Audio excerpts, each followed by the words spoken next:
Roma Antiga, continuação. Gente, na última aula, inclusive quem não viu a última aula deve fazer isso antes de tudo. Eu sempre lembro isso todas as aulas. Estamos numa sequência, então é preciso assistir aula a aula, subir um degrau de cada vez, ok? Estamos na parte 4 ou 5, já nem me lembro mais. Mas o fato é que estamos numa continuidade aqui. E precisamos acompanhar aula a aula. Veja só, gente. Na aula passada nós vimos algumas das consequências do expansionismo de Roma, territorial, geográfico, econômico, político, militar, né? Vimos quais são as consequências desse expansionismo. Deixa eu mostrar aqui novamente no mapa a extensão de Roma no seu ápice, no seu apogeu. Inclusive esse mapa aqui ainda está faltando um pedaço do sul da Inglaterra, que também foi romano.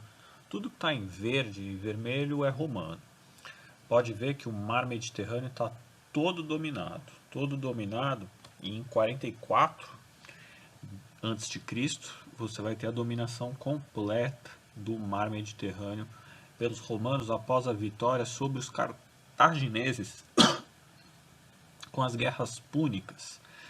Vimos que tiveram 3 guerras púnicas e Roma venceu na terceira com muita dificuldade, porque Cartago também era uma potência marítima, né? E o controle do mar Mediterrâneo ficou para Roma, que aí poderia controlar a entrada e saída de bens e o comércio vindo com o Oriente, além de explorar os recursos da terra, os minerais, os vegetais. E isso teve significativas mudanças, transformações do ponto de vista econômico, cultural e social. Em primeiro lugar, nós vimos que quem patrocinou essa expansão militar, quem patrocinou, quem organizou, foram os membros da aristocracia romana, capitaneadas ali pelas leis aprovadas no Senado romano. E esse Senado aí organizou um exército, uma força militar muito forte, muito poderosa. O exército romano, inclusive, colocava muito medo nos povos bárbaros, entre aspas, que eram os povos que não habitavam dentro das fronteiras de Roma, né? E esses soldados romanos, a legião romana, passou a ter um papel muito fundamental e passou a ter uma importância, um reconhecimento e um prestígio jamais visto antes, tá? Então, uma das consequências dessa expansão é o prestígio militar, o prestígio de generais, de altos militares da elite do exército romano, tá? Esse pessoal ficou com muito prestígio social. Inclusive vai querer ter voz política também, porque quanto mais poder você tem, quanto mais prestígio você tem, econômico ou por algum feito militar, você vai começar a ter influência política também. Outra consequência do ponto de vista econômico foi o afluxo de escravos que entrou para dentro de Roma, porque à medida que Roma ia expandindo e conquistando terras, ela ia obtendo novos escravos.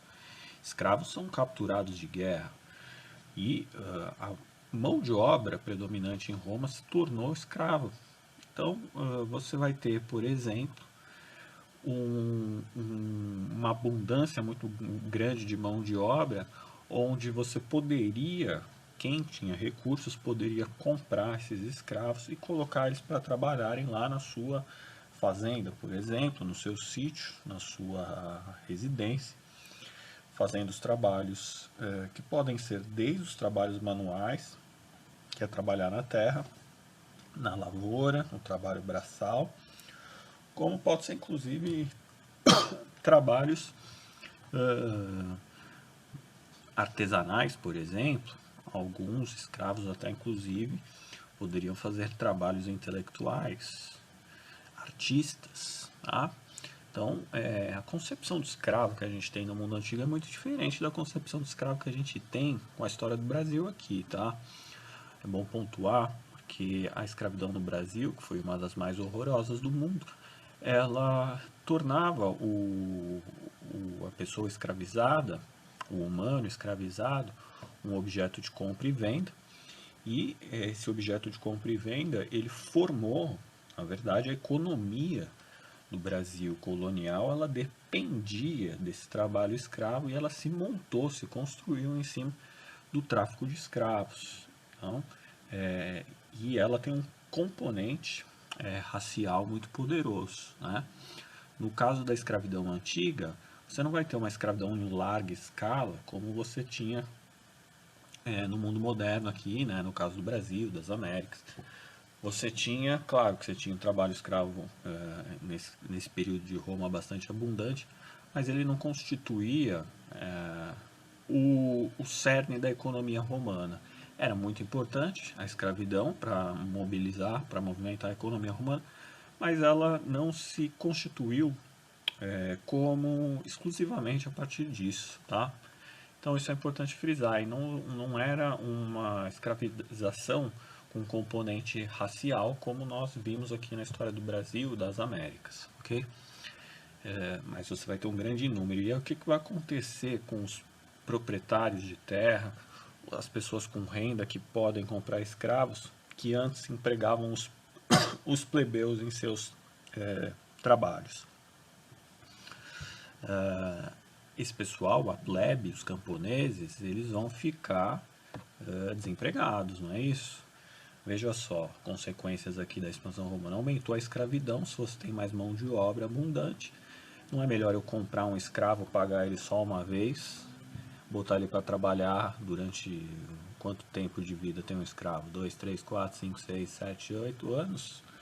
Em vez de pagar um salário mensal para um plebeu todos os meses, ainda que seja um salário ridículo, e ainda que não necessariamente seja um trabalho em forma de dinheiro, pode ser um trabalho, pode ser um salário em forma de uma parte da produção, né? Então essa plebe aí, ela que já estava em péssimas condições, vai ficar mais empobrecida ainda. Então a escravidão vai trazer para um lado tensão social, porque ela vai aumentar o número de plebeus empobrecidos. E, por outro lado, também, o grande número de escravos vai começar a gerar uma tensão, porque os escravos eles vão começar a se unir e lutar contra a sua condição de escravos, né? Então a tensão vai aumentar. E a expansão territorial de Roma vai trazer também mais terras. Terras, nós vimos que aumenta a terra, mas aí, quem que vai ficar com essa terra? Vai ser distribuída igualmente para a população? Vai ser distribuída para os plebeus? Quem é que vai ficar com as terras conquistadas?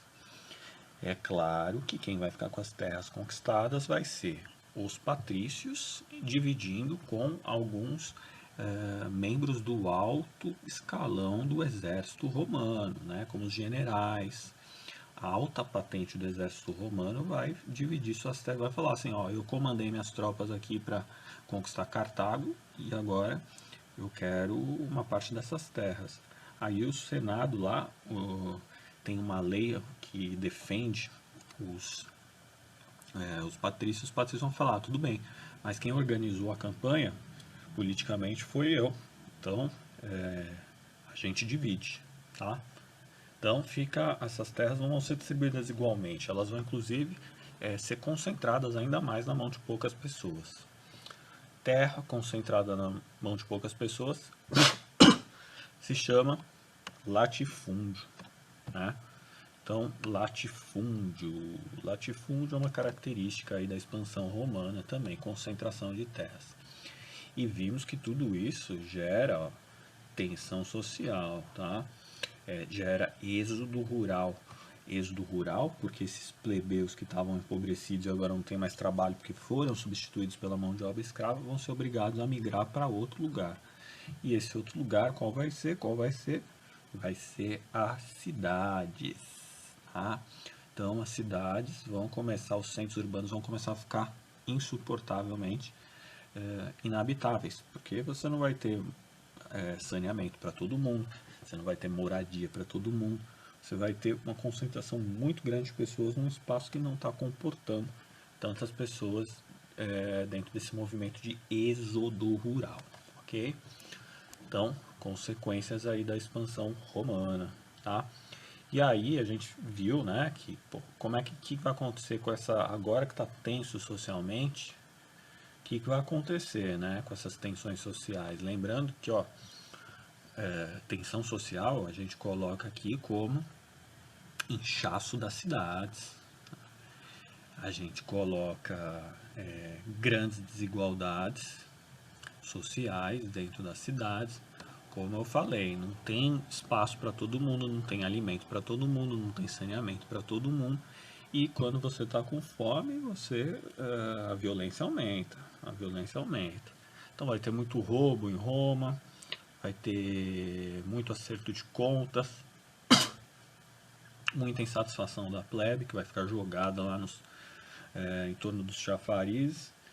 E vai ter também o surgimento de uma nova classe social que se beneficia dessa expansão, que são os comerciantes, né? Falamos também que a expansão, embora a expansão romana traga tensões sociais, ela também trouxe o enriquecimento de uma parcela da população que tem a sua origem plebeia, mas que viu oportunidade de negócios e, como tinha ali alguma condição inicial ou através de casamentos, conseguiu montar uma hospedaria, um negócio, enriquecer fabricando sandália, e se tornou uma nova classe média. Vimos que essa nova classe média é a classe dos cavaleiros. Por quê? A classe média que ascende socialmente, qual a primeira coisa que ela faz? Comprar cavalos lá da região da Hispânia, né? Da Ibéria, né? Que era uma província no Império Romano. Ali tinha cavalos de excelente qualidade, de excelente raça, e eram objetos de compra dessa nova classe social, que vai se chamar cavaleiros. Tá? Então, tudo isso está acontecendo nesse momento aí, lá por volta do século I a.C., e vai atravessar ali o século I depois de Cristo também, né? E veja só, como é que vai ser resolvido essas tensões sociais. Veja só que quando essas tensões sociais começam a se agravar, vão surgir alguns pensadores e alguns políticos, alguns senadores que vão propor transformações para amenizar essa tensão social, para amenizar essa mudança social. Os mais famosos desses senadores é o Tibério e o Caio. Tibério e Caio Graco são os irmãos Graco, né? Vocês já devem ter ouvido falar, né? Eles tiveram um papel importante, um papel fundamental em procurar políticas de amenizar esse conflito social, as tensões sociais em Roma, pelo lado social, pelo lado da distribuição, pelo lado mais assim elementar, que é a distribuição de alimentos e de terras para os mais necessitados, né? E os irmãos Graco vão propor leis como, por exemplo, isso é a discussão que está tramitando lá no Senado, vão propor leis como a lei frumentária. Veja só, essa lei frumentária aqui, um nome que sempre cai aí no vestibular, de vez em quando aparece, tá? Lei frumentária vem de frumento. Frumento é um sinônimo de alimento, um sinônimo de víveres, né? Então você tem a lei frumentária que propõe o que? Justamente a venda de trigos a preços baixos às populações mais pobres, né? O frumento é o básico para se viver. Quando você tem pessoas passando fome, não existe civilização, né? As coisas ficam meio bárbaras. Então, uma das propostas dos irmãos foi a redução do preço do trigo, ou inclusive até mesmo a distribuição gratuita em alguns casos. Né? E aí você sana o problema da fome e ameniza a tensão social. Outra medida foi a distribuição de terras. Veja só, distribuição de terras, hein? Um problema que até os tempos atuais, né, no Brasil tem muito ainda, que é se você não tem alimento, você fica, o clima social fica tenso. Se você não tem terra também, o clima social fica tenso. porque é o básico para a sobrevivência. Você precisa da terra para ter o seu alimento. Sem o alimento, você também não consegue ter a terra, né? Então, proposta dos irmãos Graco também é a fundação de colônias, né? Como em Cartago, Corinto, Capua, regiões até afastadas dos centros de Roma, para que terras sejam redistribuídas às camadas mais prejudicadas aí na distribuição dos recursos, da riqueza de Roma, né? E o que vocês acham vai acontecer com os irmãos Graco, né? Os irmãos Graco vão ser quem propõe, gravem bem isso, hein? Quem propõe distribuição de recursos e quem propõe distribuição de terras e alimentos, muitas vezes enfrenta ali inimigos que estão dispostos a tudo para inviabilizar essas atitudes. E os irmãos Graco vão ter um trágico fim, um trágico destino, onde eles vão ser, do dia para a noite, assassinados, tá? Apunhalados pelas costas. E quem foi que fez isso? Quem foi que matou? Quem foi que assassinou? Se sabe. O que se sabe é que há interesses políticos ali envolvendo os membros do Senado, entre os patrícios, que queriam a manutenção dos seus privilégios, das suas riquezas, da concentração de terras, e uma ala mais progressiva que queria a distribuição. Logo, houve aí por trás dos bastidores uma solução violenta que culminou no assassinato dos Graco, os irmãos Graco, e mostrou a inviabilidade desse tipo de resolução, né? Então isso vai fazer com que a tensão social continue se agravando e ela vai ficando cada vez mais violenta, porque as respostas às exigências pela distribuição, pela maior redistribuição dos recursos, vão ser respostas violentas. Então a revolta por parte da população também vai ser violenta. Veja só, respostas violentas no século I a.C. Você vai ter, por exemplo, revolta de escravos. Revolta de escravos como Espartaco. Espartaco, o rei gladiador, já ouviram falar? Tem até filme sobre ele, seriado, se não me engano, na Netflix deve ter alguma coisa do Espartaco, hein? E o Espartaco, ele liderou uma revolta de escravos e ele também era gladiador, tinha sido treinado para ser gladiador. O cara tinha 2 metros de altura, media 4 por 8 de profundidade e liderou uma revolta de escravos, inclusive em várias regiões, né? Ele pegou o bando dele e foi invadindo as terras aí e causou um baita problema, enfrentando as tropas dos generais romanos. Ficou famoso, tá? Então, tensão social, até o Espartaco ser combatido e vencido, são anos. E enquanto isso ele vai levando os ideais e a população inclusive vai simpatizando, né? Alguns simpatizam, passam a simpatizar com o Espartaco e falar, pô, o que é isso? O Senado romano é que está mantendo essa desigualdade toda aí, vamos seguir o Espartaco, né? E aí os escravos veem um caminho para a liberdade ali, seguindo um líder forte, né? Então, baita de um problema social isso aí, né? Você vai ter também revoltas de escravos em outras províncias, não só do Espartaco, né? Como a revolta de Sertório, na província da Espanha, em 78 a.C. Então esse é um tipo de resposta de aprofundamento das tensões sociais, tá? E no campo político, como é que o Senado vai resolver oficialmente, né? Porque tudo isso aqui está no plano social. Os caras da política oficial, como é que eles vão responder a isso? O Senado vai ficar enfraquecido, né? E vai entrar num dilema. E os generais romanos vão chegar para os senadores e falar, ó, essa violência aqui, vocês que estão aí só de toga, estão sentados na cadeira assinando as leis aí, discutindo, quem está no campo lá de batalha somos nós, os generais.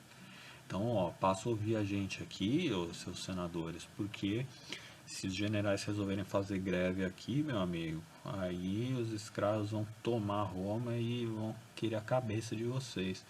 Então pode dar poder político aí pra gente, né? E aí os senadores começam a ter que dividir o seu poder com os militares, né? E os militares, inclusive o Senado, vai propor o seguinte: a divisão de Roma em três, entre três homens de origem militar, né? São é o início dos chamados triunvirato. Três poder tripartite, onde três generais vão passar a comandar Roma. O Senado vai continuar existindo, claro, mas eles vão ter preponderância política e vão começar a governar Roma dividindo em três e vão começar também a brigar entre eles e vai virar uma baita de uma confusão, ok? Esse é o tema da próxima aula. Um abração aí.